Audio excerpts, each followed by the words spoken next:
Good afternoon, everyone. Welcome to the Northeast Clean Freight Corridors Work Group. Today's session will be focused on hearing from our hosts of the upcoming Clean Corridors meeting on what the goals, objectives, and what are the type of results they'd like to see come to the meeting. This is a really exciting opportunity for everyone who's been working together in this work group over the year to finally meet and discuss how we're going to promote clean freight corridors and how we're going to work together to move it forward. My name is Alicia Gildy, and I am the Northeast Regional Director for CalSTART, a national nonprofit clean transportation organization, and I'm also the chair of the Northeast Diesel Collaborative Strategic Planning Committee, and I am joined with our strategic planning team and our meeting hosts and stakeholders, and we're looking forward to today's discussion. Now, we want to keep this informal. We want this to be an opportunity for everyone to share, to provide their ideas on what we can do to really make this meeting coming up in November an opportunity to serve your needs, as well as to introduce you to new partners and to hear from folks the good ideas, lessons learned, and strategic approaches to promoting clean freight corridors. So let's take a look at our agenda for today. What I would like to do is show our progress against our roadmap. It's really impressive. I'm excited to show you how far we've come along down the road and leading up to our Clean Corridors meeting. And then we're going to get right to it. We're going to give you a quick highlight of the details of the Clean Corridors meeting. I want to share with you the resources that I've attached to today's webinar that you are able to download and look at your leisure. And then what I want to do is introduce you to our hosts that have been working quite hard over the last few months pulling this impressive meeting together. So let's go ahead and get started. I'm going to share with you our Clean Freight Corridors work group and roadmap. So many of you have been a part of this journey, and we're now at number 7. You can see there at the top. We have one webinar to go before we finally all come together in Troy, New York at RPI. So today you'll see we're going to be talking about, what is it that we want to get out of this meeting. We've put together a pretty impressive agenda. We've got great speakers and keynotes that we're leading up, but let's make sure that we're getting the results that are going to help move us forward, both this Northeast region and throughout the United States. This is a real national opportunity to look at how we can promote clean freight corridors. So, our upcoming meeting, the Clean Corridors meeting, we've finally arrived. We're almost there. So what's the purpose of the Clean Corridors meeting? Now, many of you may have received through email communications from me, and soon you'll be getting little highlights here and there just to remind you about all the great activities and information and speakers that you're going to be seeing at the meeting. But really wanted to kind of quickly remind you what the meeting is all about. So first of all, this is going to be an informative, action-driven, day-and-a-half program focused on setting priorities for programs and infrastructure to support clean freight corridors in the Northeast and the U.S. Now, we've been talking a lot about the barriers, the challenges, and the opportunities to promote clean freight corridors. What's really great is this is really a meeting opportunity for us to evaluate all of what we've learned and how we can tie it together in order to create a plan to assist our states in promoting clean corridors and looking at how we can plan as a region to promote clean corridors. This is also well-timed because Federal Highways recently released their solicitations and have accepted applications for fuel corridor designations. Now, we're hoping that designation announcements may be announced prior to this meeting, which will be perfect, because then we're really getting down to work on how we can further promote these designated alternative fuel corridors. But this is not a discussion just on highway transportation. we're also looking at marine, and we're also looking at rail, and we're also looking at intermodal connections and facilities. This is looking at our corridors as it relates to our freight network and how that whole universe comes together. So we want to be able to go deeper into sharing perspectives, our resources, and common goals as we look across all transportation modes. So, you know, it's really an opportunity to hear from one another and share commonalities in terms of the struggles we go through and what it's going to take in order to address those challenges and move forward. We want to talk about the most promising fuels, the technologies, the strategies, the best approaches to be used for freight planning so that when we are looking at our clean freight, we have all the resources we'll need in order to move it forward. This is an opportunity to enhance multi-stakeholder coordination, and it's really an opportunity. So what's really great, and we'll talk about the structure of this program, it's a day-and-a-half program. The first day is really kind of getting to those core issues and making sure that we're getting the different perspectives of all stakeholders that need to be around the table and figuring out what are the needs we have and the actions we'll need to take in order to move forward. The second day, which will be hosted by our partners who have been leading an alternative fuel vehicles and infrastructure initiative through a pooled fund initiative, which is sponsored by the Federal Highway Administration and overseen by Oregon Department of Transportation, with Cadmus and Atlas Policy, who are the team implementing workshops to develop tools for state DOTs to help promote the adoption of alternative fuel vehicle programs and infrastructure. So what's going to come out of day 2 is actually developing tools to help state DOTs implement clean freight corridors. So this is really exciting, you guys. And you can see at the bottom of this slide here, here are our hosts. We have Oregon Department of Transportation, we have RPI, Federal Highway Administration, the Northeast Diesel Collaborative, New York State Department of Transportation, and the U.S. Department of Energy Clean Cities Program. So where is this meeting going to be held? It's going to be held at the Hessner Alumni House at RPI in Troy. This is very close to Albany. It's accessible by train or by airport. We do have hotel room blocks set up and have of options for you, and certainly if you need any help, just reach out to us and we'll make sure that we'll find a hotel with reasonable cost to accommodate you. We're looking to attract about 150. In fact, our capacity is 150, but I think we'll get there for sure. As I had mentioned, this is going to be a day-and-a-half program. Everyone will arrive on Wednesday. We're hoping to have some nice, fun activity related to clean freight on Wednesday afternoon, so please stand by for more information on that. Then we'll have a full-day program on Thursday, November 3rd, and then a half-day program on November 4th. We'll conclude at 12:30 on Wednesday, so folks can, or excuse me, on Friday, so folks can grab their lunch and hit the road and get ready for the weekend.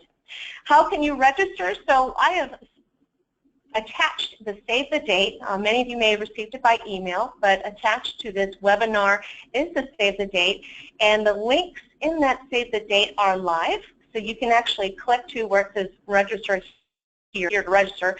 That will bring you right to the Eventbrite site, so you should have no problem registering there. Also, we have all the hotel information on that site, so you can go straight to the hotel. In some instances, you'll have to call to make your reservations, but it's pretty good deals. Hopefully, you guys will be pleased with that. All right, so let's go to the next slide here. Who should be there? All right, I hope every one of you on the call today will be there. But we would definitely love your help in getting stakeholders who have a vested interest in this topic to be at this meeting. This is a free meeting, no cost, and we're working really hard to raise sponsorship so that we can help cover the food costs, so folks can just come and just truly enjoy themselves and not have to worry about a penny. So anyway, I hope that makes it more enticing too for all of you. So who do we want there? We want federal, state, and government agencies. We want our transportation, energy, and environment folks there. We want metropolitan and regional planning organizations. Our industry partners, we want shippers, ports, rail, truck, marine, and off-road. We want cities and economic development groups. We want our technology and fuel partners at this meeting. This is such a great opportunity to get to know all the key players to help promote the advancement of clean vehicle technologies, clean transportation technologies. We want our environmental organizations, clean transportation and community organizations there, as well as entities that are responsible or provide a mechanism to fund clean transportation programs. All right, so quickly, what I'm going to do before our wonderful of the meeting, I just want to quickly show you where you can go and get, so what I've attached to the meeting. So we're attaching a sneak peek of the program agenda for your review. We have some really exciting speakers that are going to be at our meeting. We've recently confirmed, and thanks to Diane Torchetta's good help, we've confirmed the administrator Nadell for the Federal Highway Administration. He's going to be our keynote speaker on day one, and it's really exciting because it comes around the announcements of the alternative fuel corridor designations, and so I'm sure there's going to be a lot of good thought on the vision of how to roll that out and what that means for sustainable transportation.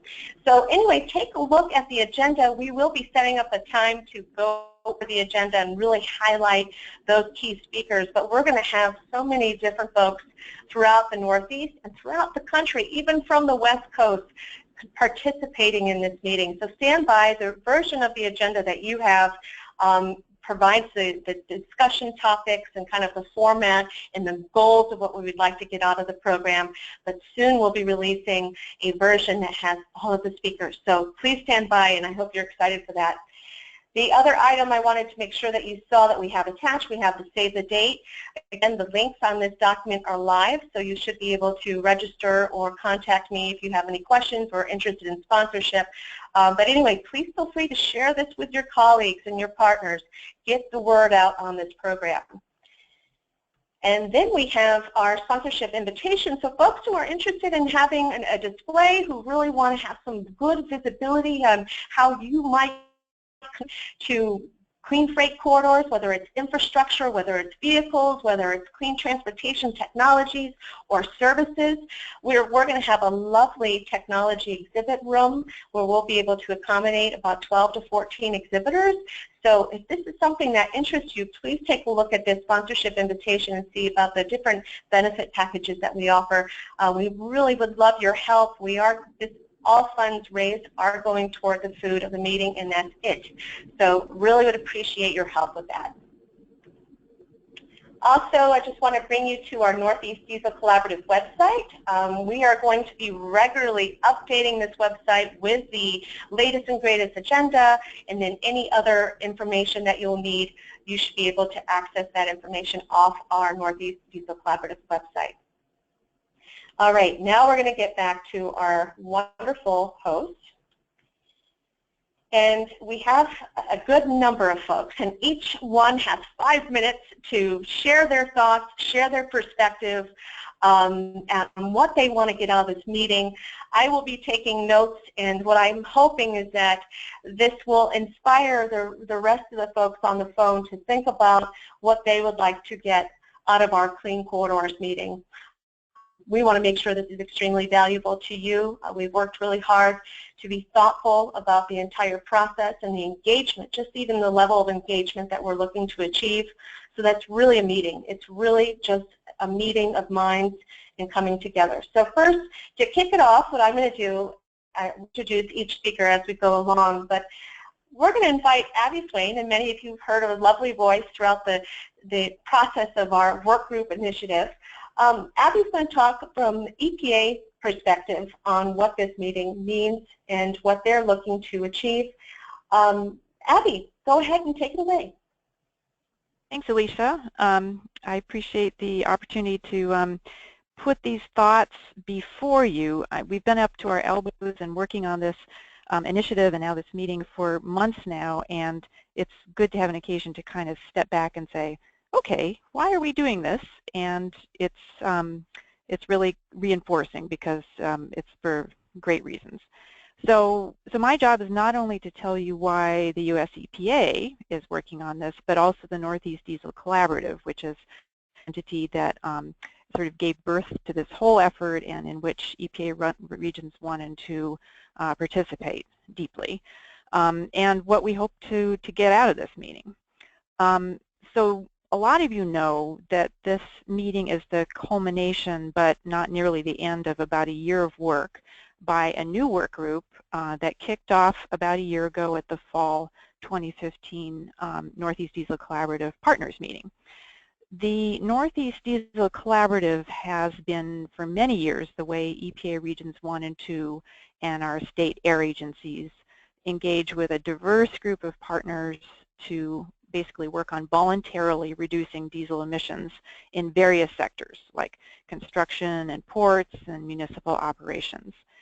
So at last year's NEDC part in Providence, which climaxed with a session on clean corridors, we decided to form a new endeavor of NEDC called the Northeast Clean Freight Corridors Initiative. And the goal of this new initiative is to address the growing contribution of freight transport to regional diesel emissions and take advantage of a rich assortment of near-term opportunities to promote the adoption of cleaner fuels, technologies, and strategies by freight carriers on a corridor or network basis. EPA's primary leverage in this whole realm with freight emissions are our engine and fuel standards for trucks, locomotives, and ships, our clean diesel grants for replacing, repowering, and otherwise upgrading diesel engines, and a voluntary partnership called SmartWay Transport Partnership, which is all about supply chain carbon accountability and technology verification. We know at EPA that alone and with just these tools, we really have no chance of making enough headway in greenhouse gas and other emissions reductions against some formidable countervailing forces, i.e. a forecasted steep increase in freight volumes that serves a booming city-based population and in turn contributes to worsening roadway congestion and the wasted fuel that goes with that. So we need help. Our sister transportation agencies are in this with us because they're worried about these dynamics too. Another source of inspiration for this meeting and for the whole initiative, in fact, came from the USDOT Volpe Center's really excellent 2014 New England Transportation Forum on Freight Issues, at which the state transportation commissioners called for improved cross-jurisdictional and even region-wide coordination to address freight needs and impacts. And Diane, of course, will tell you a little bit more about DOT's interests in this whole endeavor. Seeing the need for a shift to low emissions fuels and fleets and conserving all fuels through idle reduction, our other sister agency, DOE, has been working away for years at proving those technologies and promoting them through the Clean Cities Coalitions. And Lee will give you more on that. And then industry, last but not least, the shippers and the carriers and the facilities that move products have been not only coping with our inadequate public infrastructure, but they've been innovating, they've been investing in private infrastructure and fleets, and quite often sending up signal flares to all of us that more needs to be done to avoid gridlock and critical loss of efficiency in moving freight. So EPA's interest in this upcoming meeting is to convene all of these players who have the essential perspectives, the know-how, the resources, all that's needed to make progress toward truly sustainable, in every sense of the word, freight movement. Our hope is that if we focus on key corridors and meld our efforts to address freight with those who are trying to do the same for passenger vehicles, which Gina will tell you more about, we'll have of getting beyond the sort of fragmented, piecemeal way we've been operating. Not to denigrate the way we've been operating, but you know, it's not been exactly unified and all pulling in the same direction. But we want to transform it to a more unified, efficient approach. Nowhere in the U.S. is it more important and more possible, I think, to do this than in the Northeast, given our size, given the high proportion of end-to-end trips, both freight and passenger, crossing multiple state lines, and even the blurring of state boundaries as our metro areas expand. So as this initiative was getting going, the initiative and our partner Clean Cities Coalitions did provide a joint letter of support for fast-act alt fuel corridor designation applications from New York, Connecticut, and VTrans. So that's something we've accomplished in the meantime. And the next step is this meeting in November, which will strengthen our platform for coordinating across agencies and sectors and boundaries and modes in order to plan and fund and actually build the new clean infrastructure that we need. And I think that all our initiative partners can really get behind this.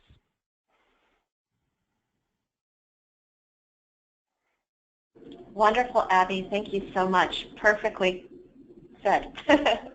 Diane Turchetta with the U.S. Federal Highway Administration, a wonderful partner who's been a part of this effort throughout its existence since we launched it earlier this year. Diane's going to share us why Federal Highways is supporting both Day 1 and Day 2 and through the pooled fund mechanism, and how does Day 2 gear towards skills and tools development for state DOT staff. Diane, take it away. Thank you, Alicia. I'm sure I won't do as good of a job of explaining why DOT is interested as Abby did regarding EPA, but let me give it a shot here. First of all, I just want to give you a little bit of an update on the process we're currently going through at the department on the corridor designation process. We have held briefings at the highest levels on our recommendations for designations of the corridors based on the nominations we received. And we're hoping that by mid-October there will be an announcement designating the corridors. And what we'll do at that time is roll out a website which will have some very detailed tables on it outlining which segments across the country are designated for each fuels that were in Section 1413 of the FAST Act. And we're working to with our Office of Operations at Federal Highway to do signage that will depict the alternative fuels corridor. So things are moving along, and I know everyone's anxious. I would just ask you to hold on 1 or maybe 2 weeks till mid-October to listen for the announcement, and I'm fairly sure it will come mid-October, and we'll be just in time for our meeting in Troy and the beginning of November. So it should be all very good timing. You know, it's just been an interesting process. I think DOT and Federal Highway have always been interested in how to promote clean corridors and get more involved in the alternative fuel efforts around the country, but really didn't know quite how to wrap their arms around it, given, you know, what DOTs have jurisdiction over, EPA and Department of Energy and their state offices. But, you know, Section 1413 in the FAST Act gave us just a great platform to roll something out and get DOTs involved, both at the federal, more coordination at the federal level, and of course state levels, to really engage in more of the alternative fuel activities going on. And DOT, you know, has quite a role to play in that, and especially our state departments of transportation, as, you know, of course they have jurisdiction over the interstates and are looking at all those things that Abby pointed out in terms of greenhouse gas reductions, mobility, efficiency of the system. So it's a great opportunity, and I can tell you from the briefings I've been in, of course I don't know everything that goes on at the department, but folks are very excited about the corridor designations and the opportunity for US DOT and state DOTs to become more involved in this whole effort. There have been you know, as I said, several briefings, and I think the administrator, Greg Nadeau, is very excited to come and address the meeting and be a keynote speaker. He's been a great support in all of this. I think he'll do a great job at rolling this all out and articulating kind of Federal Highway's vision, which is really to bring the interstate into the 21st century. And a lot of that's happening through technology, automated connected vehicles, but it's also happening through fuels. And I think it's a really important component. So I'm hoping that you all really enjoy his keynote the first day. And as for the second day and part of the pooled fund that Alicia described, I think it's an opportunity really to bring state DOTs together and others who are interested after, you know, hearing everything that was going on at the first day of the meeting, to basically bring to the table the kind of the tools and just the items and the policy kind of areas that state DOTs have jurisdiction over, and how they can help through those tools in that jurisdiction, how they can really help create these clean corridors. I mean, there's, you know, of course, things like the congestion mitigation air quality planning program, but there are bigger things that state DOTs do, like the whole integrating things in the transportation planning process, and how, you know, all the emphasis on freight and how it's moving and efficiency of freight movement. As Abby mentioned, you know, there's great growth expected in that area. So I think state DOTs have a lot to offer in terms of, you know, creating the notion of the freight corridors. And I'm hoping that we can develop through the second day of, you know, the workshop tools and some information that can be used across the country for this notion. So I think that's really all I had, and I'd be happy to answer questions later. Diane, that was excellent. Thank you so much. All right, next I would love to introduce Jeff Witovich with RPI. Now, I just want to say RPI is awesome. They are going to be our venue host and have kindly offered their beautiful Hefner Alumni House, which we all came together in July to meet and to take a look at this venue. It is exquisite, just a beautiful location for the type of meeting that we want to have. I think you all will be very impressed, and it'll be a beautiful time of the year. Anyway, so Jeff, thanks so much, but I would love to hear your thoughts on why you guys agreed to host us and what this event means for RPI in terms of your research and your educational goals. Hey, Alicia. Yeah, as Alicia said, I'm Jeff Witovich from Rensselaer Polytechnic Institute, and RPI is honored to be part of such a great event. When RPI was founded back in 1824, rail transportation was in its infancy, and the internal combustion engine basically existed in theory. Since then, we've come a long way to where we are today, and RPI has played a significant role along the way. So today, we're on the verge of more discoveries and innovation, especially as they relate to transportation.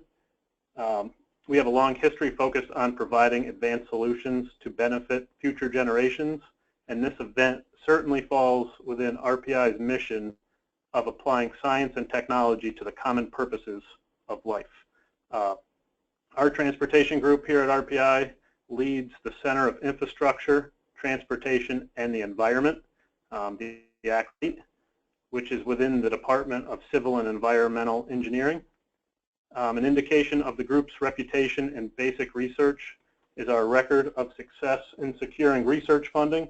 In the last 5 years, we've handled about 62 projects with a budget of about $24 million. The bulk of this funding is in the area of sustainable freight transportation and demand management. SITE is also the host of the Volvo Research and Educational Foundation's Center of Excellence for Sustainable Urban Freight Systems, or COE-SUFS is the acronym. Within that consortium, we basically have 6 of the world's leading freight research transportation centers, including Delft University, the University of Westminster, University of Gothenburg, University of Melbourne in Australia, Kyoto University in Japan. And the main goal of the center is to have a process that integrates cities and the public sector with the private sector and researchers to develop new freight system paradigms that are sustainable, increase the quality of life, foster economic competitiveness and efficiency, enhance environmental justice. As part of this center, we also offer peer-to-peer webinars about every 3 months or so. So they're on various issues related to urban freight. So if you're interested, contact me later and I can give you the information for those. We also conduct regional workshops related to urban freight initiatives across the world. And with that, we're very excited to host this event at RPI to future freight transportation collaborations with all of you. So thanks again, Alicia, for reaching out to us, and we're super excited for this. Wow, Jeff, this is the first time I learned a lot of the history of RPI, and certainly some of the really impressive things that you've been able to accomplish with your group. Gosh, just a great, not only a great venue, but we're going to be surrounded by all these amazing minds who are working really hard on helping us move sustainable freight forward with all the good research and analysis and partners that you've pulled together. So, no, this is exciting. Thanks, Jeff. Next, I would like to introduce you to Alan Ward with New York State Department of Transportation. They are our state DOT host for this program, and Alan has been just a pleasure to work with, really smart, innovative, a lot of good ideas brought to the table throughout the planning process of this workshop. So what I'd like to hear from Alan is, why is New York State DOT excited to co-host, and what are their thoughts on advancing clean freight corridor planning within New York and nearby state partners? Alan, I hand it over to you. Thank you, Alicia. Excuse me. You know, as a state DOT, we're currently actually in the development stages of a freight plan.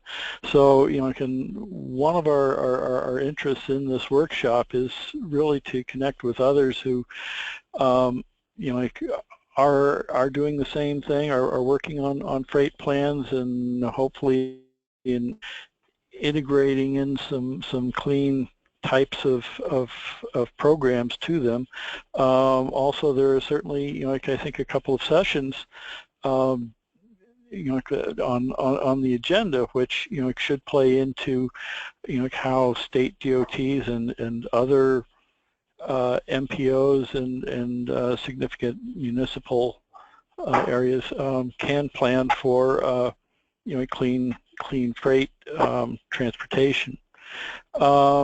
We're also, looking, for information on evolving trends in freight distribution that can help us again through planning to develop efficient and competitive freight services. We've also found, I think, that in general, we found that the clean types of technology and proposals generally end up being the most cost-efficient and effective types of programs, especially with respect to freight. So we're very interested, in the kinds of ideas I think they'll be exchanged at this workshop that'll help us to embrace planning for clean types of alternatives. Other areas where we're very interested, both from presentations and from networking, certainly the new fuel standards are going into effect for mid to large size trucks, and we're very interested how shippers and carriers plan to respond to the new regs, both in short term as well as long-term horizons. New York State DOT, has submitted an application for quite a number of alternative fuel corridors. So we're we're waiting, you know, for the announcement. That's for sure. And I think that the timing of this workshop is very fortuitous, and I certainly hope that you know, a lot of the discussion will be able to take place, you know, with the hopeful announcement of the corridors in mid-October.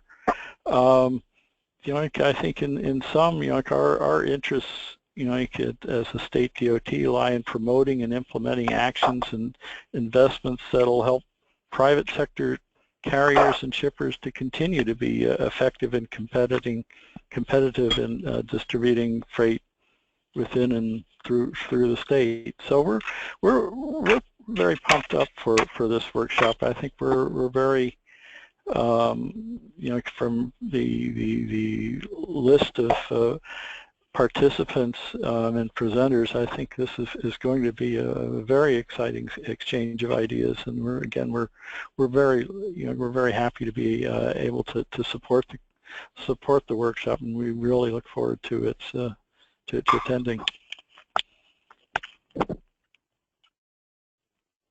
Great, thank you, Alan, and you've raised a number of good ideas of what we want to be focusing on and what we want to take away, and I'm excited that you've been a part of our whole program development, because I think we're going to do a pretty good job with the various partners participating on each of the panels to discuss a lot of those key topics. So I'm really excited, and thanks, Alan, for being such an important team partner. Next, I would like to introduce Art James. I want to make sure Art is on with us. Art, are you there?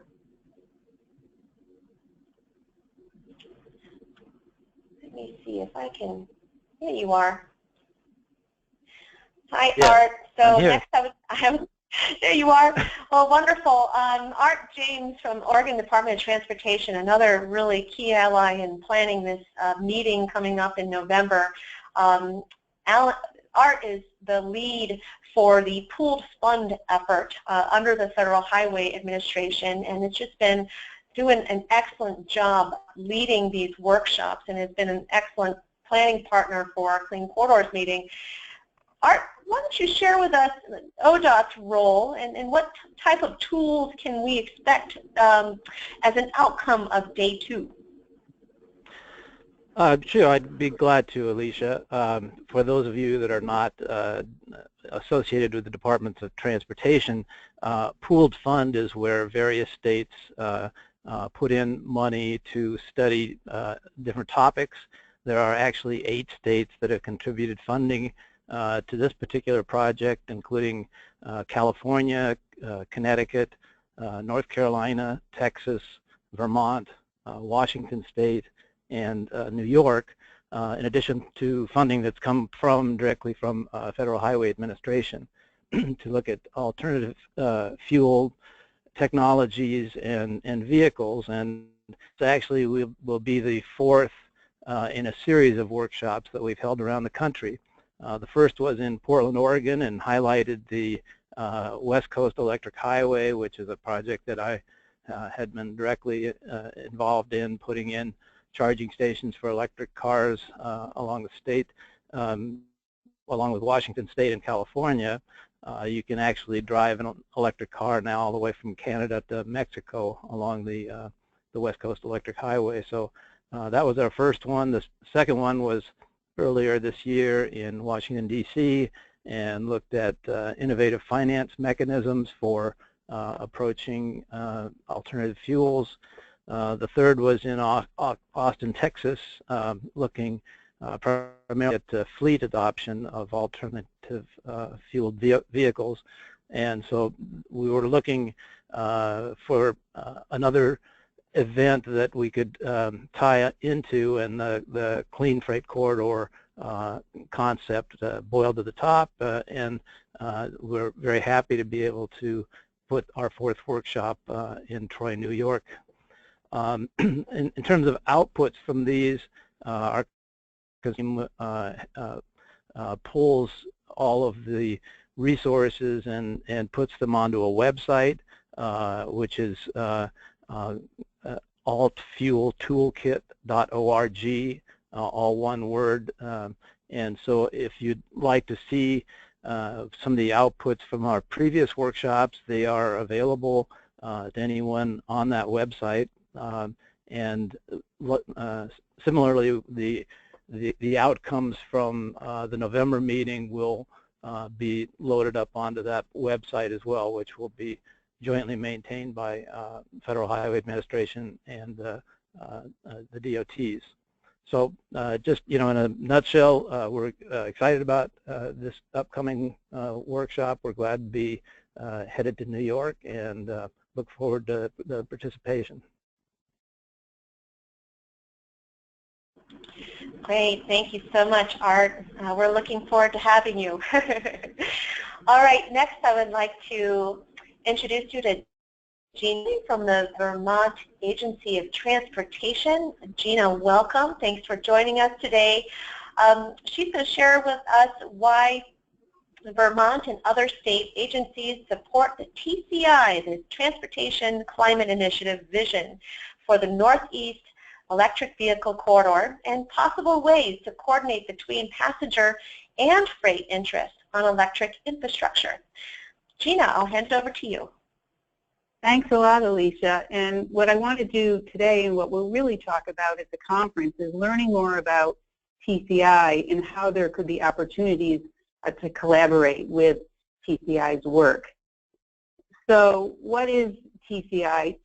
Transportation Climate Initiative is convened and supported by the Georgetown Climate Change Center, but it is driven by what the states themselves want and need. It began over 6 years ago when all of the 11 Northeast states' energy, environment, and transportation agency heads, and the District of Columbia too, acknowledged in an MOU that climate change was a threat to the region, and the states would work together at a regional level to reduce greenhouse gas emissions from the transportation sector. This had been preceded by our region's energy and environmental state entities work and collaborate for many years on RGGI, the Regional Greenhouse Gas Emissions, which addresses emissions from the utility sector.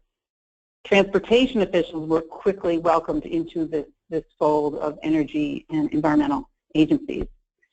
We know what you know, that you've got to work across silos within your states, and you need to coordinate across states.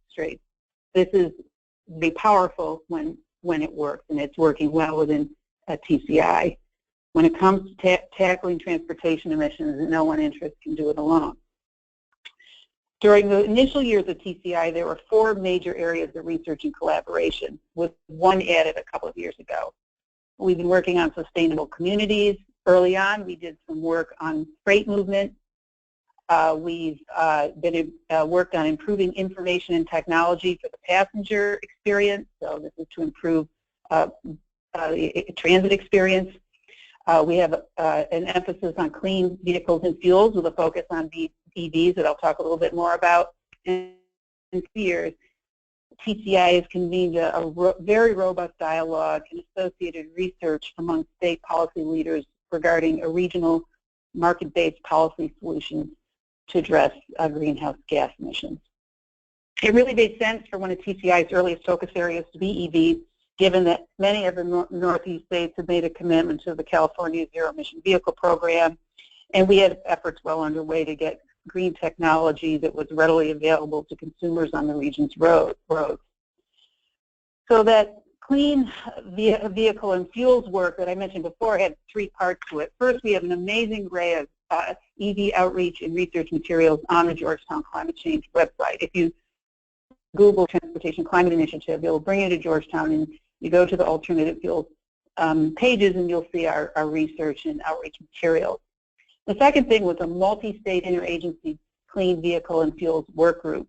It has met continuously since the inception of TCI. It's chaired by Massachusetts DEP's Christine Kirby, Maryland DEP's Lynn Endweisel, and Adam Reuter from NYSDOT. Among many things, this work group was central to preparing the alternative fuel combination I'll describe in a minute. And then also the third thing that the alternative fuels group has done is that we launched a Northeast electric vehicle. This was to bring in the private sector, utilities, and other public entities, and we have 100 members as part of the Northeast EV Network. Their priorities are to encourage and streamlining of permits for the installation of home and public charging stations and removing other barriers, coordinating regional, state, and local planning to ensure the charging stations are placed in locations that maximize both local and regional travel, and just working to ensure a consistent experience for electric vehicle users throughout the region. The network, too, was really important contributor in gaining letters of support for our nomination. So let's talk about the nomination a little bit. All 12 jurisdictions submitted nominations, including individual nominations from New York and Connecticut for alternative fuels. The Pennsylvania Turnpike in Pennsylvania is participating in a multi-state I-80 Lincoln Highway corridor from New Jersey to Nebraska. Maryland had electric vehicle nominations, and then we had our multi-state regional electric vehicle corridor nomination, which was led by VTrans on behalf of the 12 TCI jurisdictions, 11 in DC. It was prepared through our work group.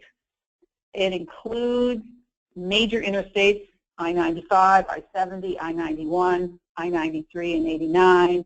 There are also some key non-interstate roads and major tourist routes linked to the interstate, such as US 50, D1, which is the road to the beach in the Middle Atlantic, US Route 7 in Vermont, US Route 2, which is the east-west route across northern New England, and Main 201, which goes north to Quebec, as well as 89 in Vermont, which connects with Montreal. Our concept was to knit together the major routes connecting Montreal and Quebec with Boston and Portland and south to New York, Philadelphia, and on to DC via I-95. In sum, the nomination was a great showing of multi-state collaboration. The agencies, all those agencies I mentioned before, endorsed a letter supporting the corridor, as well as the complementary nominations for those various states that it did individual nominations that resulted in a regional network of corridors. It's a real, the letter is a real example of the power of our partnership. The TCI work group is really looking forward to opportunities to build up on the potential designations, such as showcasing to EV drivers the availability of charging infrastructure throughout a contiguous region, and to thus encourage point-to-point and long-distance EV travel, and highlighting tourism destinations that are accessible and EV-friendly. And then finally, I want to finish about, the support for this was amazing. Thank you very much, Abby and Alicia and Susan McSherry at New York City DOT for their letters of support. Many of the Clean Cities folks who are on this call helped with that. The I-95 Corridor Coalition provided an important letter of support. There were individual Clean Cities coalitions, mayors, MPOs, towns were all in support, which is a real testament to people thinking about alternative fuels in our region. People are ready for this.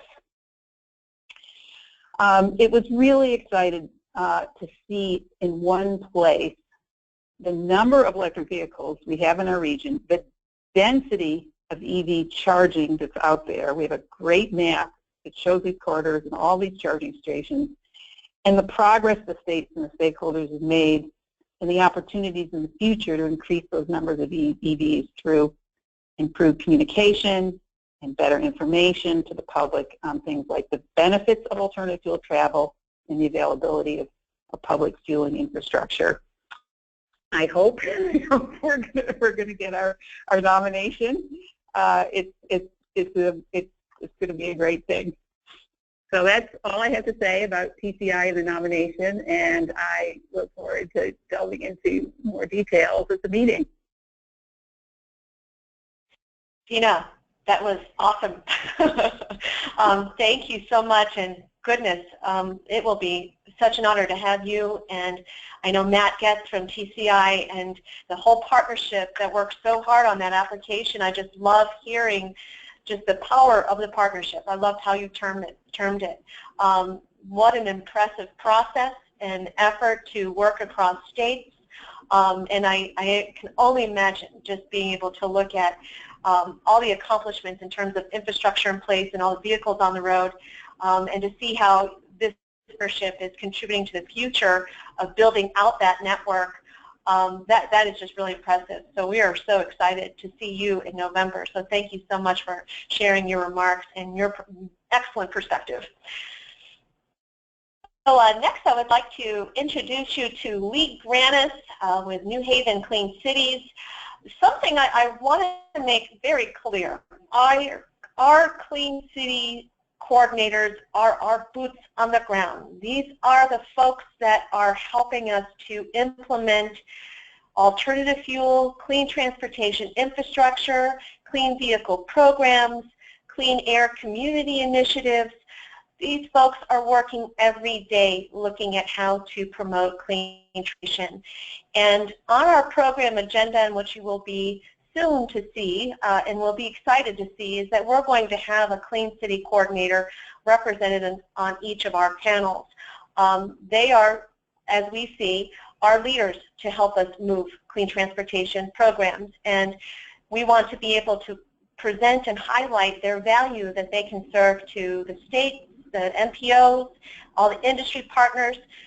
These are the folks that you want to be working with. So I'm really excited that Clean Cities is a part of our program, that they've been working with us to pull this meeting agenda together.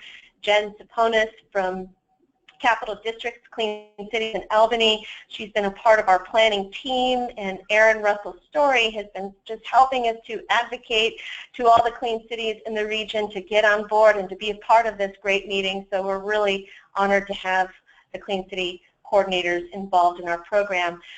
We've invited Lee Granis, who's just been, many of you may know Lee. He's just such a great guy and has worked really hard over many years in Connecticut to promote clean transportation.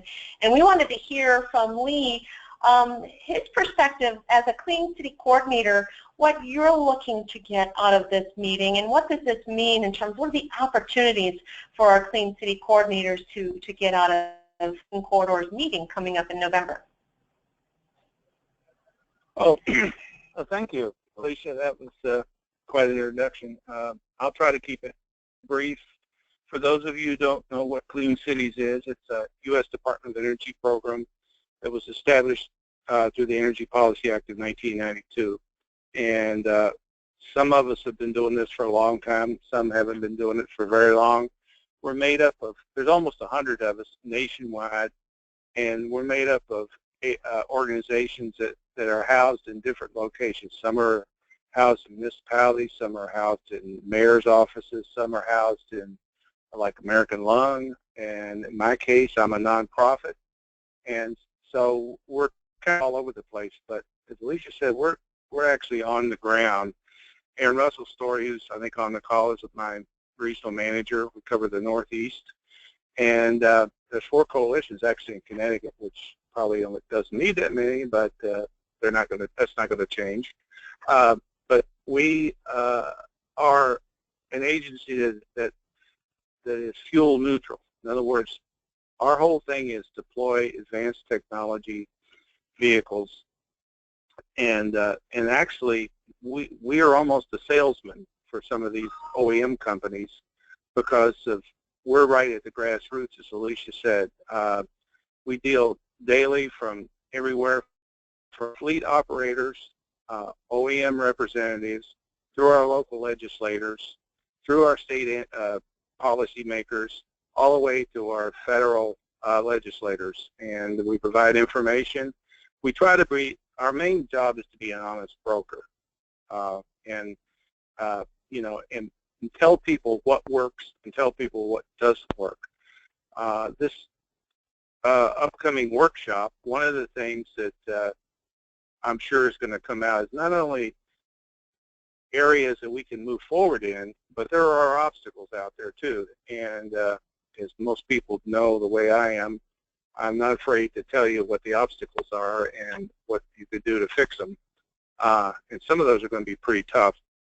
the other issue that we're dealing with today, which we didn't deal with several years ago, is we were looking at criteria emissions for years. Now we're looking at greenhouse gas, and I mean, most of the people on this call know exactly what these are and what the ramifications are, but a lot of the public still does not understand.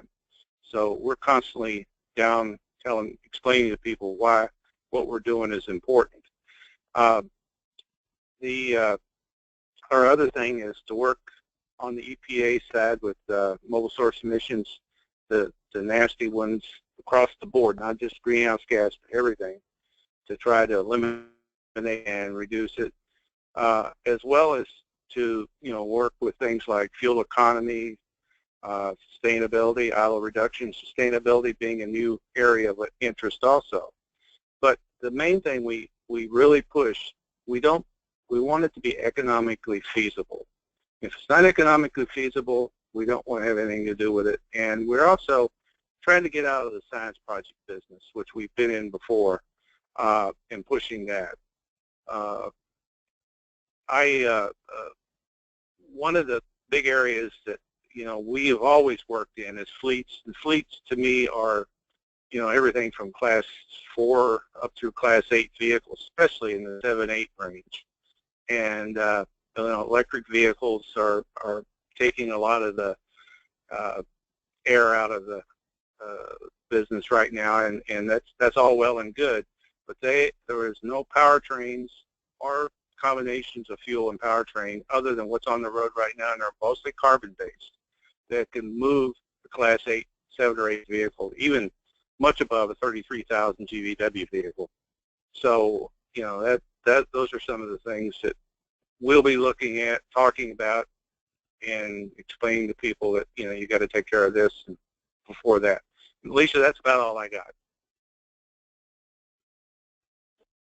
Great. No, Lee, thank you so much. And we will have some discussions about the technologies today that are working where.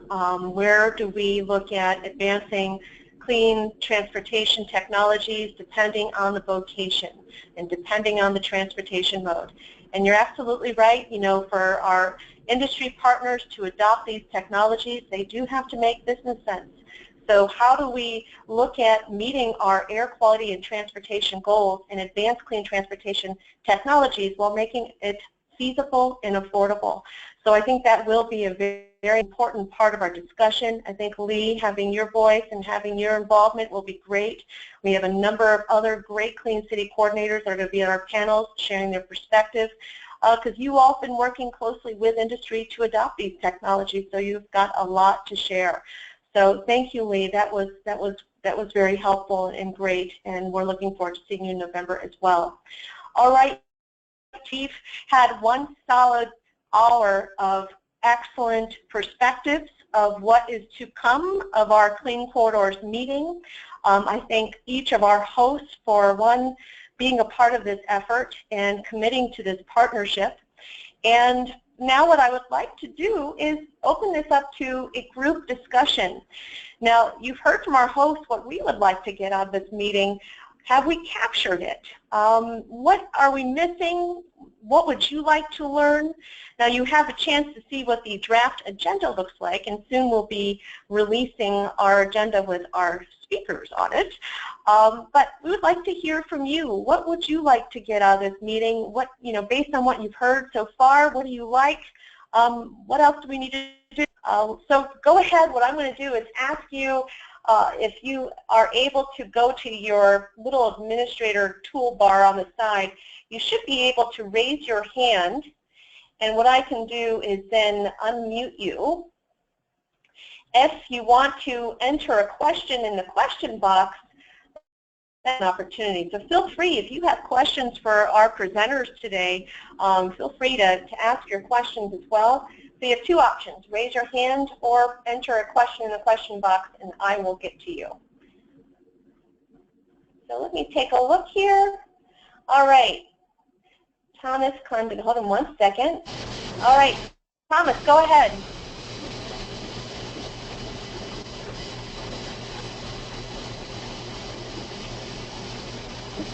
Hi, Thomas. You're on. I don't have a question. I don't know if you can hear me or not. Oh, sure. Do you have a comment? I can hear you. I don't have a question. I'm just sitting here listening. I wasn't sure if you could hear me. Oh, yeah, no. I can hear you. All right. Good. No problem, Thomas. All right. Let's see. Any other thoughts? Any shared perspectives here? Hold on. I see Bob White. Bob, I've unmuted you. Go ahead.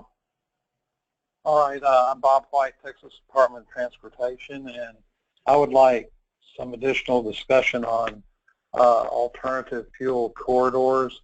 We submitted an initial designation, being that the state of Texas is kind of large and we have a lot of interstates, but we had to submit an application per corridor. We decided to go with one corridor designation but have about 14 or 15 more. So I would like more information on scheduling and how to, and also any kind of networking with other states from an interstate perspective. So would love more discussion and more information on those topics. Alicia, this is Diane. Can you hear me? Absolutely. Go ahead. Okay. Just a little bit of information on that. You know, once the initial designations are made, what Federal Highway will do is develop a Federal Register notice again, and they'll formally be announcing through that FR notice the initial designations, but in that notice we'll also be laying out a process for this idea of rolling designations. Just as you said, you have additional interstates you'd like designated, so there'll be a process put in place of how you do that, how you submit it, what information we need.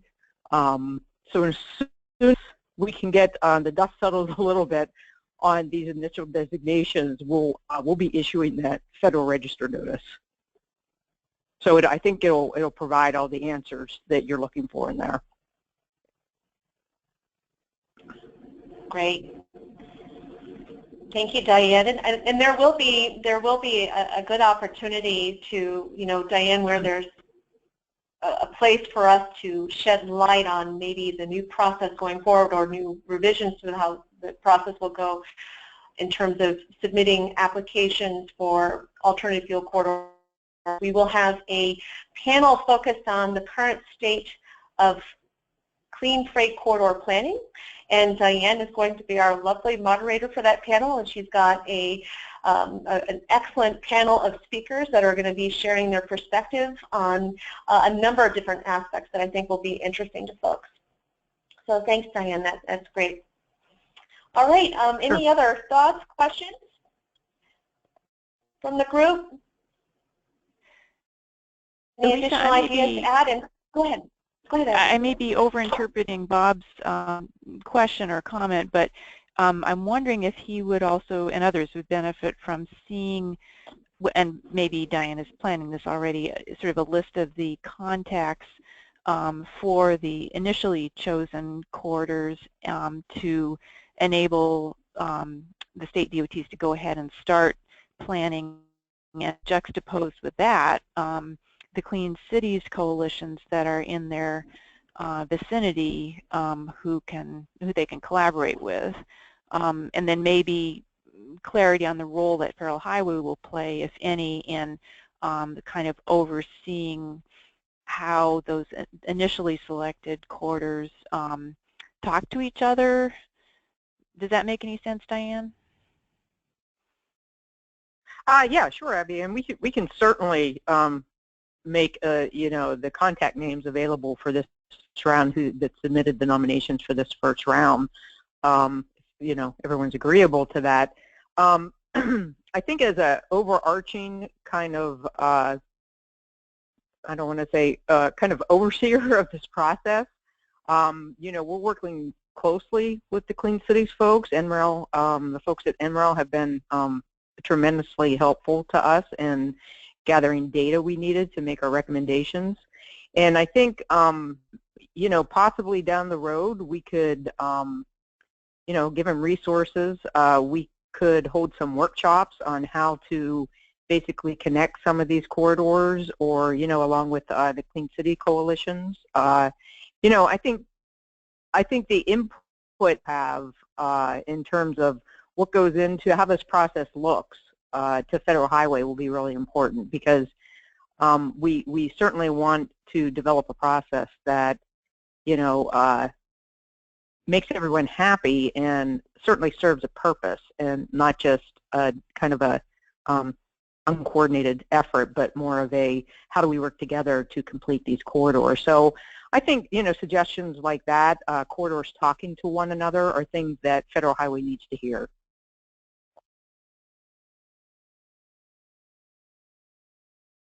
This is Lee. I think that 3 of the coalitions in Texas are MPOs anyway, so I think he probably knows a few of them.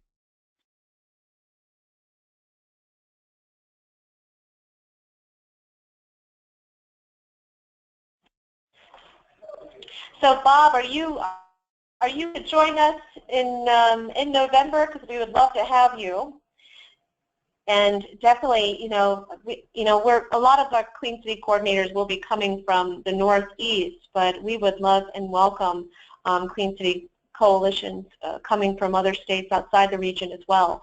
Though a lot of our discussion will use the Northeast as a case study, this is a national, you know, in scope in terms of tools that will be produced out of day 2 will be aids to help all DOTs throughout the U.S.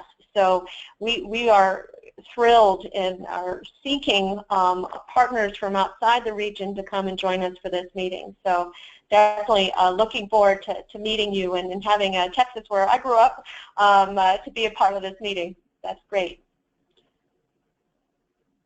All right, I'm just scanning here.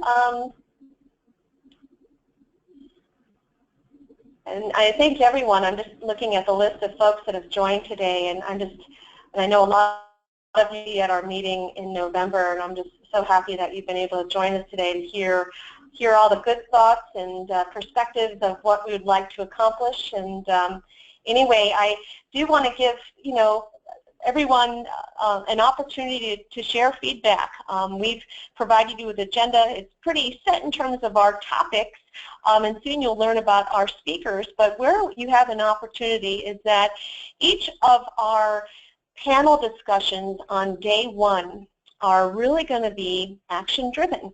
What we would like to do is each of our presenters are going to introduce themselves with a 5-minute introduction, have a very short PowerPoint presentation, and then we're going to dive into a very effective, moderated panel discussion where we're going to be asking questions that are going to seek the needs of how we're going to move these efforts forward. So the idea is really, you know, treating it like a meeting. We're going to want the audience to share their ideas, share their perspectives, help provide actions of what we need to do to move forward. So, you know, I'm really looking forward to all of you being a part of that. We don't want it to be a typical kind of conference where folks are just giving presentations, which those are good too. I want this to be meaningful and as engaging as possible. So any thoughts that you have in terms of the type of information, we have that opportunity to get to that through our moderated panel discussions. So anyway, definitely want to hear your feedback. Feel free to reach out to myself, to the pooled fund team, Cadmus and Atlas, policy, and Abby and Susan and I and many others that many of you have engaged with, and let us know what you think. We want to make sure that we shape this to meet your needs and to really produce that partnership opportunity as successful as possible. All right, before we close, I'm going to go ahead and just take one more look to see if we have any other hands up or any questions. I'm hoping that with everyone being quiet that you're excited and pleased with what you're seeing, but please stay tuned for more information, more highlights about the upcoming meeting. We will be hosting another webinar, one more, number 8, before we come together in November. So do stay tuned for that webinar. It will be great and it will involve our Clean City partners. But anyway, thank you so much for joining us. Thank you to our hosts for just putting together this very impressive program. It is really shaping up well. We are looking forward to seeing you in November. Please see those attachments. Take a moment to download those attachments. We are going to ask that folks RSVP possible so that we can just be effective in planning all the needs in terms of hosting our participants, as well as take advantage of the hotel room blocks. Some of them have deadlines, and we'll certainly be on top of that to see how we can extend them, but please, sooner than later will be good. But anyway, we are looking forward to hearing your good ideas, and having that opportunity to promote clean freight corridors at our upcoming meeting. All right, with that, and if anybody on our panel, any final thoughts, folks, before we close? Yeah, Alicia, this is Abby. I just want to encourage folks, even though we have about 300 people on our distribution right now, actually more, there's always someone we haven't gotten to. So just feel free to zap names and emails to me, Swain, SWAINE .abby@epa.gov, or Alicia. Feel free also to forward materials that we send you, but if you do, encourage whoever you forward them to get in touch with us so we can add that person to our regular communication. Excellent point. Thank you, Abby. All right. Well, anything else, team? All right, that will do it. Okay, everyone, will have a wonderful rest of your day and a nice weekend coming up, and we look forward to seeing you in November. Please reach out to us and let us know if you need anything, and please help us get the word out on this event. We want to see lots of folks there at the meeting. All right, thanks again for joining, everyone, and very soon. Thanks. Bye, Alicia. Bye.